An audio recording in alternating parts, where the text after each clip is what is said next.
There are 7,665 days in 21 years. Out of those 7,665 days, 5,110 is roughly how many days I was abused at the hands of my stepfather.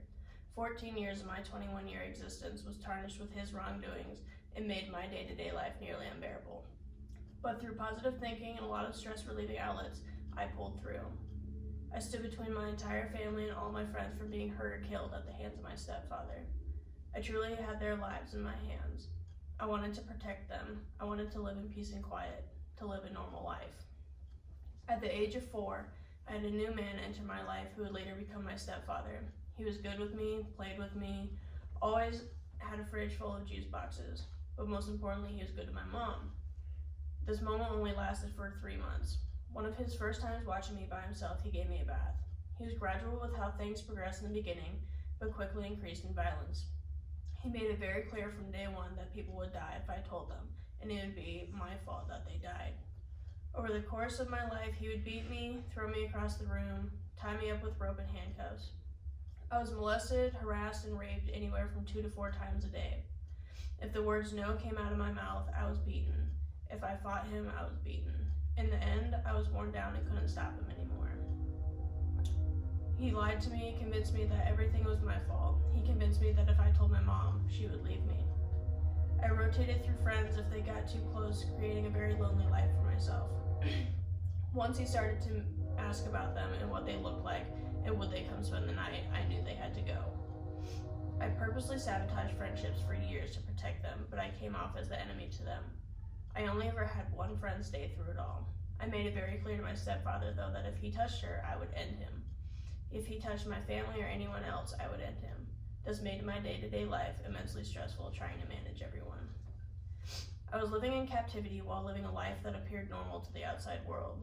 I kept it so well hidden that my mother didn't know. I did this to keep people alive. My stepfather was a part-time law enforcement officer and a full-time computer engineer. Now, in the outside world, that doesn't seem like a dangerous combo, but to me it's what kept me in line. He monitored all of my electronic devices down to what I was typing, when and to whom.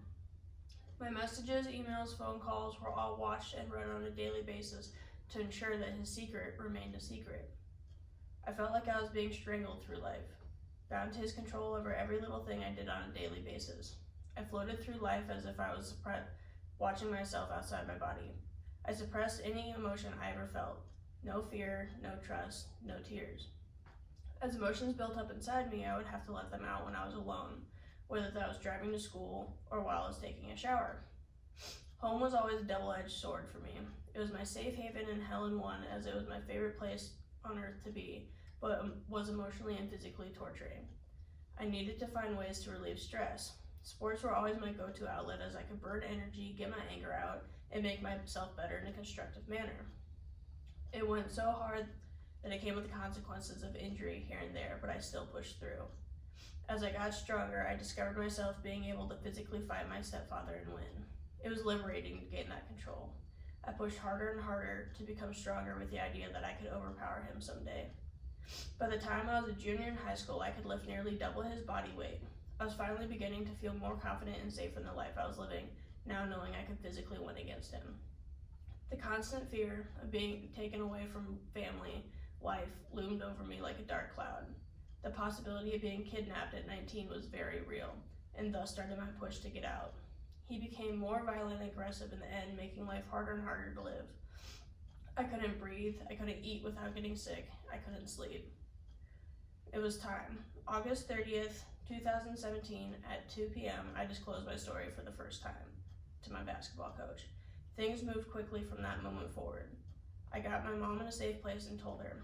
I couldn't bear looking at her as I felt I had done something wrong, but not one ounce of me doubted she would have my back. After getting law enforcement involved and going into hiding, things began to look up. My stepfather was now gone from my life forever. My life started the moment I sat in my coach's office as a shell of who I am today. Through therapy, I now have control, I can breathe, I can live. It was a rebuilding process, but I'll never let what happened to me define me, but I will never forget because it made me who I am. Through the support of my family, my friends, and my community, I realized that we are all now stronger together.